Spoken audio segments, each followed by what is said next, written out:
Another week on the PGA Tour, and the Golfbet Roundtable's got to pick some winners for you. Coming up at the CJ Cup Byron Nelson, is Scotty Scheffler a good bet for anything? We've got some DraftKings odds to give you this week. And what about other picks and predictions at TPC Craig Ranch? Chris Brees and Will Gray back with you here at Golfbet. Hit that subscribe button on YouTube for all the latest information. And the best picks, Will, this week. You nailed it last week with Andrew Novak and Ben Griffin. Can you go 2 for 2? Nowhere to go but down from here, Chris. We will try and start a streak. Maybe I just want more team format golf in my life, and I'll be a better handicapper. But we'll take the wins where you get them. Or you just opened up the floodgates. We'll just call it that. Okay, Scotty Scheffler, 280. We know. I don't know the last time we saw this discrepancy in the odds between Scotty and then number 2. Does this look right to you? I do like the fact that our 3rd, 4th, 5th favorites have great odds.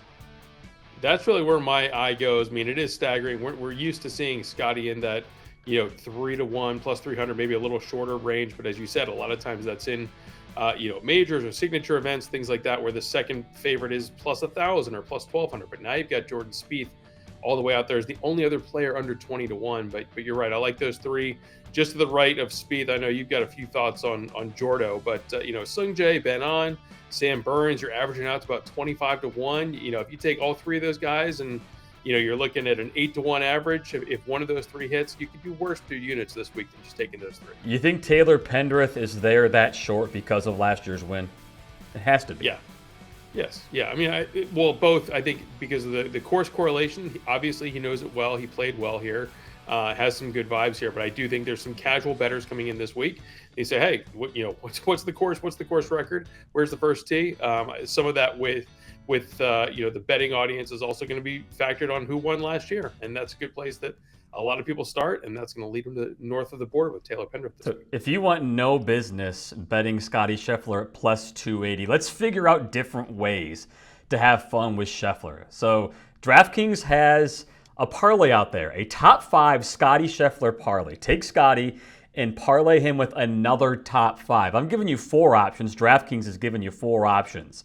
If you had to choose, which one of these 4 do you like, given the fact that you picked Ben Griffin last week to win? I did. I do wonder why Ben Griffin is playing golf this week, though. I feel like you win your first time in the Big Easy in New Orleans. You can just have a couple beignets, hang out down on Chupatula Street and have yourself a nice week. He decided to tee it up. He's a better man than I. I'm sure he's looking to continue to build on that momentum. I'm going to go with Sungjae Im. I like the idea of getting Scotty and Sungjae here, plus 800. It's a tight squeeze to have them both finish in the top 5, but we've seen what Scotty's done the last 2 years at the Houston Open, finishing inside the top 5. Siwoo Kim is intriguing to me, but a little bit more boom or bust. Maybe he flew a little too close to the sun at the RBC Heritage, whereas Sungjae is someone that's still flying a little under the radar, can put up birdies in bunches. We've seen him, go 30 under par or close to it and winning back at TPC Summerlin in Las Vegas a couple years ago. So I will take the Scotty Sungjae combination plus 800, and let's go to the window. Yeah, Griffin's last week is a red flag. Siwoo Kim, it feels like each time that we talk about him supposed to win, why he should win, and the things that we feel really good about him, he disappoints. So the fact that he is on this board as a top contender probably is a red flag as well. You feel that way about him in general? I just don't know that TPC Craig Ranch is really going to be the best course comp for him. When you think of places that he's had some success, you think of, the Pete Dye places like TPC Sawgrass. He won it at the Sony Open, and he played well, again, a couple weeks ago at Harbour Town. This is a little bit of a different, dynamic, a little bit of a different question that these players are trying to answer. You've got room off the tee as opposed to the cozy confines of Hilton Head. It's not so much about what you can do on the greens, which sometimes plays to Siwoo's strength. It's a lot of off the tee, and then certainly, you've got to just be absolutely accurate with those irons, because if you're not shooting 65 each day, you are losing ground. I actually don't like anybody on this board outside of one man. Womp womp. I cannot believe I'm going to say this. For all the reasons I've tried to explain why I think Jordan Spieth might not win again on tour, not only do I think this is the best top 5 parlay with Scotty Scheffler, I also think, after really going over this, Spieth is checking off all my boxes, Will. I mean, I know yesterday I told you on Key Stats, are you picking them? And you said exactly what I was going to say. But here's what I went and looked at yesterday. Remember when I said that somebody who has been playing pretty well over and over again might have a really good chance to win this week? Yep. I think that's Jordan Spieth. Jordan? I mean, his recent finishes. This guy's not playing as bad as I thought he was. And I think we kind of get caught up in saying, well, if Scheffler's never going to win, if Spieth's never going to win again, he must be playing bad golf. The dude's not playing bad golf. T18, T14, T12. We just assume that, he's not going to win again, he's fallen off. He hasn't fallen off. He's playing good. Is he going to be Jordan Spieth from 2015? No.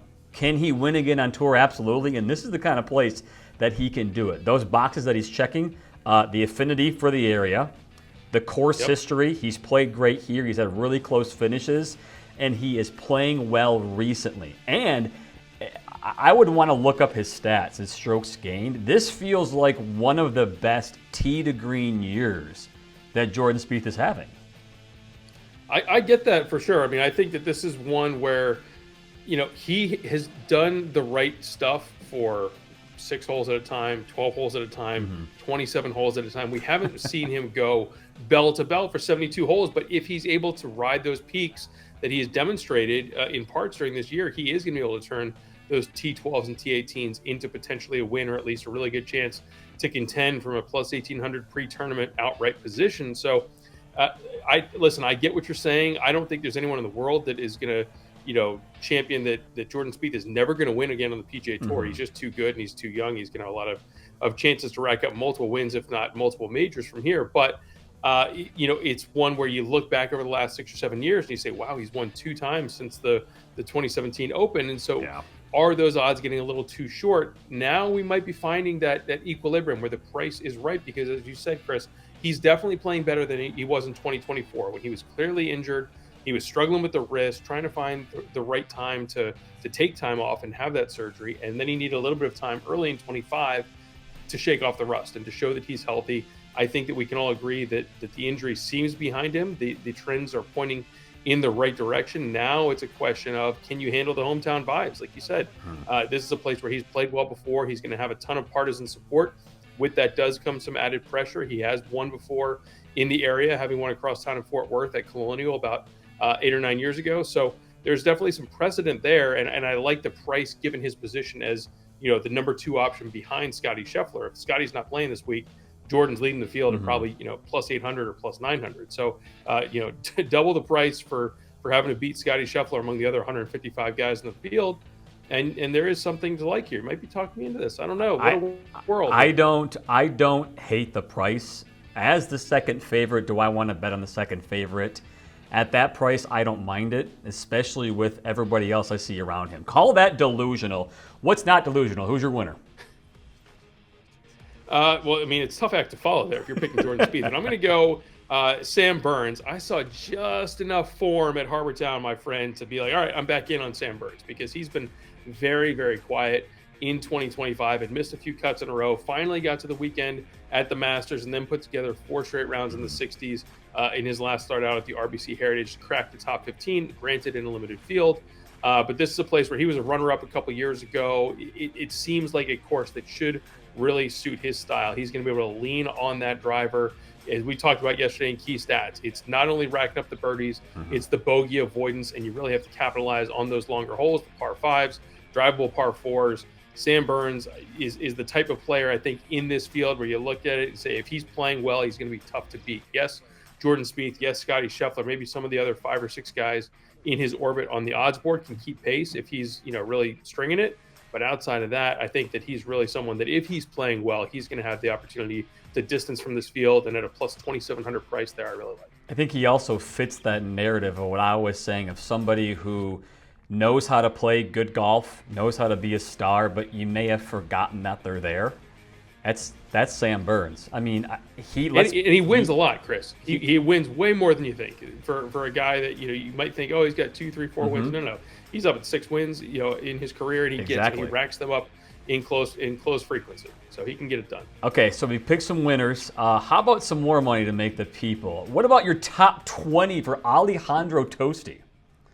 Yeah, when he's not jumping in the pond at TPC Sawgrass, he's playing some pretty good golf. 3 straight top 12 finishes on his own ball. I'm willing to put to aside the finish last week in the team format at the Zurich Classic. But Toasty is another guy. Listen, I need to start with people that are going to be strong off the tee. I'm not worried about his weakness, which is primarily on the greens. As we talked about yesterday, you don't really need a hot putter. You're not going to be able to pick up a ton of ground on the greens at TPC Craig Ranch. It's much more about the ball striking, and especially off the tee. And I like, as a course comp, what he did at Memorial Park. I see some other guys that I feel like if you've had success across the state in Houston at the Houston Open, as he has the last couple of years on a course that's got a lot of room off the tee, you can miss it. It's much more about, getting it out there and what you do with it from there.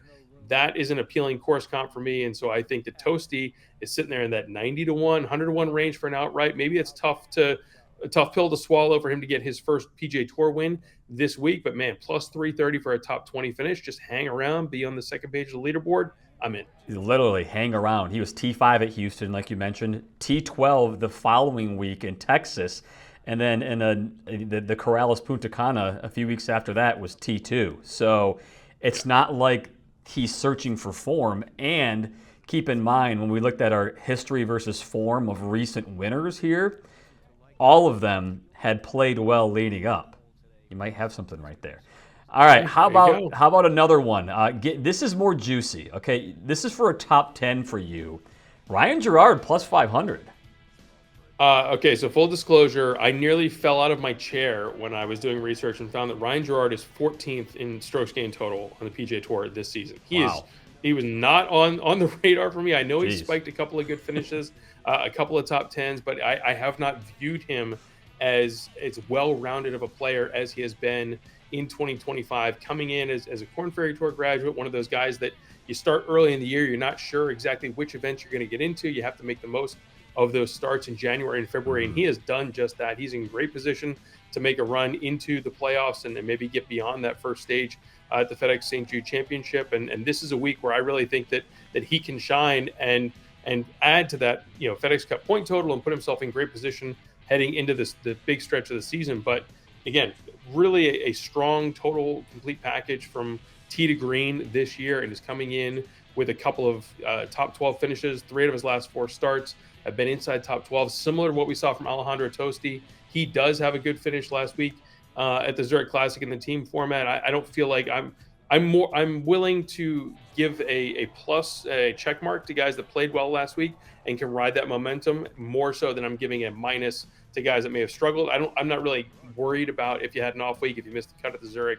I'm much more looking at how are the vibes, how is the game, where are things trending, what are the stat lines saying, and there's a lot of up arrows about Ryan Gerard right now. We've been waiting for more first-time winners this year, right? We have. Yep. And we see so many. We see so many on tour. We're waiting for them this year. This is another one. Yeah. I mean, I think that, again, this is similar in the price range of Toasty, where it could be a little aggressive, and that's why I really think this is a great week to dabble in the top 10, top 20 props, or you look at guys in head-to-heads, especially on the weekend. There's going to be some money to be made and some units to be won, because you don't necessarily need to cash a 100 to 1 ticket this week, depending on how the winner shakes out. You can get on a guy like Ryan Gerard that has a ton of reasons to back him at here, plus 500 for a top 10 finish, where if he's playing as well as he has over the last month, I really think he's going to be on that first page of the leaderboard in the weekend. One of my best bets that I really like, that I don't have video on screen here, Stefan Jaeger for a top 20 is almost 2 to 1. It's plus 190, and he has played great here. T11, T20, T38, okay, a few years ago. He knows how to go low at this place. We're going to see tons of birdies. The winning score is going to be minus 20, minus 25, maybe even better. This guy has... Go fish. Keep going. 28. Yeah. He's got, I believe, it's 6 rounds here out of 12. 66 or better. To get a top 20, I love for those odds. If he's going to shoot 71 one day, it's okay, because I know he's got a 64 in him too. A 64. How about a 58? The guy shot a 58 on the Corn Ferry Tour. I mean, I don't care who you are or where you're playing. You shoot a 58. That's going unconscious for 4 or 5 hours. So, and again, everything I teed up earlier about Alejandro Toasty certainly applies to Stefan Jaeger, who won at Houston at Memorial Park in 2024 and defended his title there earlier this year. But you're right. He is a guy who can go low at a moment's notice, and I really think that he leads with strength off the tee and is going to be able to hit a ton of drivers this week at TPC Craig Ranch. And then, as we said, you just got to rack up the birdies and all gas, no brakes this week in Dallas. You said that you feel better about Jordan Spieth after I talked him up. I actually feel better about your picks now when you said you weren't going to get him right this week. Good. Okay. Thanks. I'll take it. We'll see how it ends on Sunday.